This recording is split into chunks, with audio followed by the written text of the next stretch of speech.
Vamos falar, a gente continua falando um pouquinho sobre eleições nos Estados Unidos, para chamar a Letícia Salorenzo, linguista, jornalista. Ela participa sempre às segundas aqui com a gente. E a Letícia hoje vai trazer para a gente um pouquinho sobre as estruturas de manipulação que foram usadas pela CNN americana na cobertura dessa eleição nos Estados Unidos. É isso, né, Letícia? Tudo bem com você? Tudo bom, Thalita? É isso. Imprensa, quando ela quer puxar para um lado, ninguém segura, né? Vamos falar, então, a CNN, você inclusive separou uma manchete principal para a gente entender como se dá essa manipulação, né? A gente consegue colocar na tela já? Tá, eu coloquei, vocês só me digam se é a apresentação ou se é a imagem que eu mandei. A gente não tem. Então, só lê para a gente, por favor, como que é a manchete usada pela CNN e a partir disso a gente tem que explicar. Você tem que explicar no caso, né? Pois é.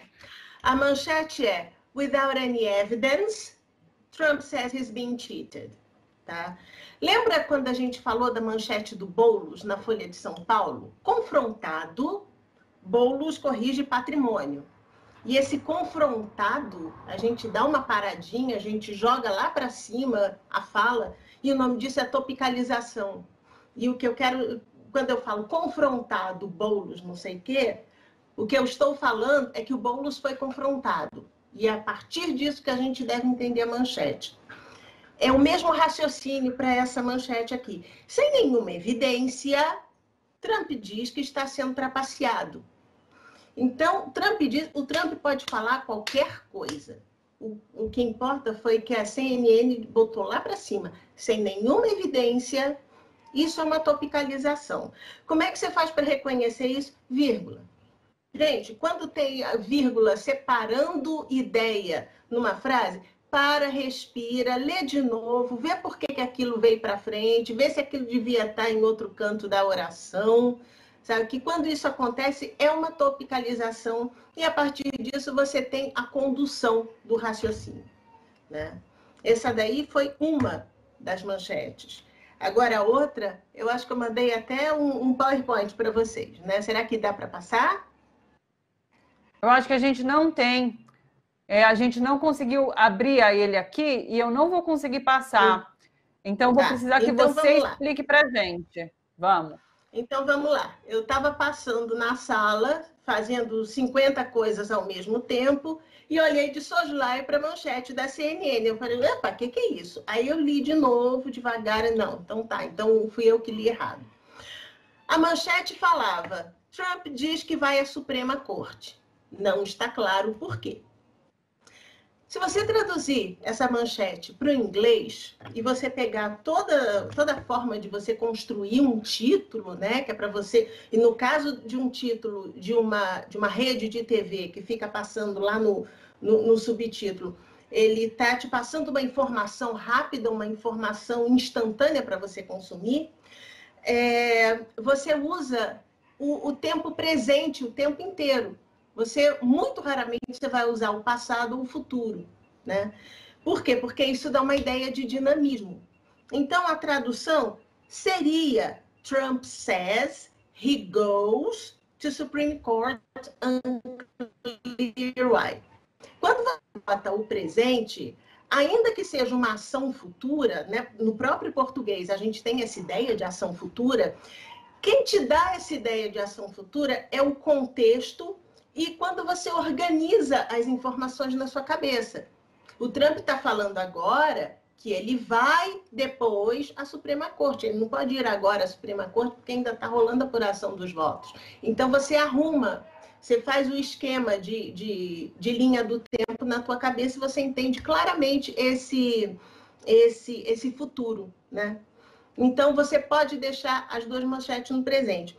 Qual não foi minha surpresa quando eu vi escrito o futuro, o present simple, que é feito com o auxiliar will, né? Trump says he'll go to Supreme Court.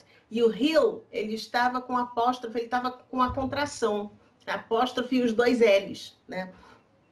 Por que eu fiquei espantada? Porque quando você lê rápido e você não percebe essa apóstrofe, e você não entende que é he will, né? Ele sem apóstrofe, ele vira a palavra hell. E hell, em inglês, é inferno. Então, eu li rapidamente, o Trump fala o inferno para a Suprema Corte, e não está claro por quê. Opa, o que foi que eu li? Não, deixa eu voltar, eu voltei, eu li de novo. Então, esse tipo de confusão não foi à toa.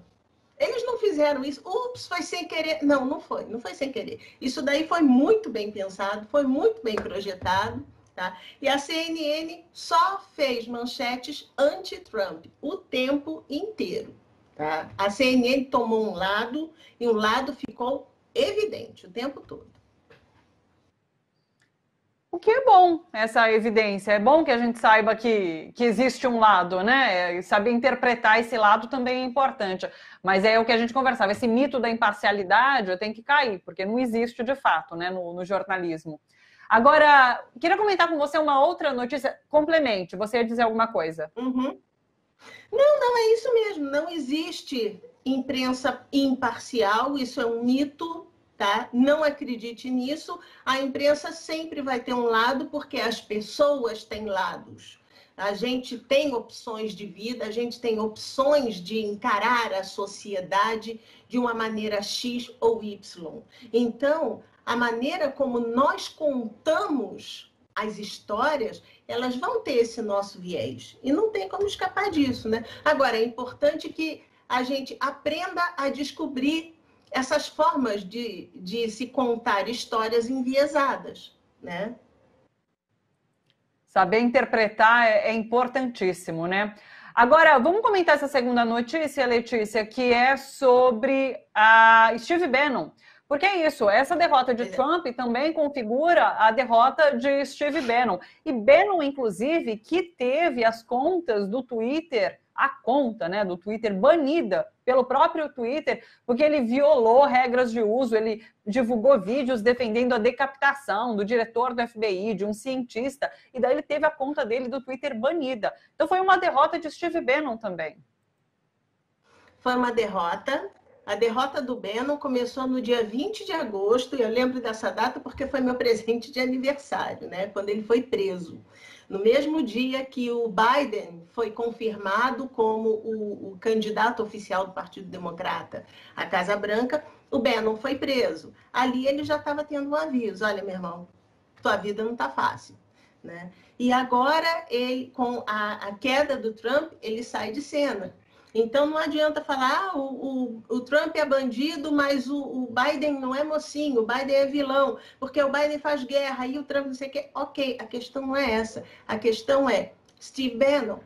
E, além do Bannon, tem os Mercer, o Robert e a Rebecca Mercer, que são pai e filha, que eram os que estavam financiando o Trump em 2016 para a Casa Branca, e agora não estão mais. Eles pularam de cena.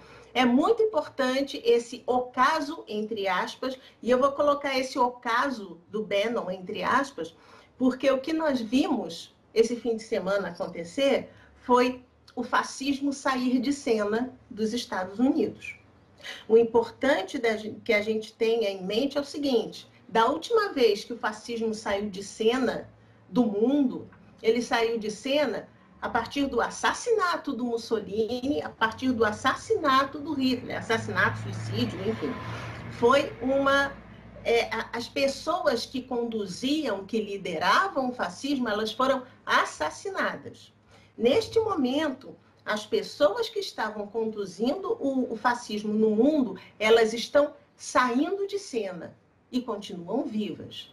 Então, é comemorar que eles saíram de cena, mas é redobrar a atenção. Ver para onde eles estão indo, qual é a movimentação deles, o que eles estão fazendo. Sim. Letícia, muito obrigada por mais essa participação, por essa aula aqui para gente. Um beijo para você e até segunda-feira que vem. Beijo, tchau, tchau.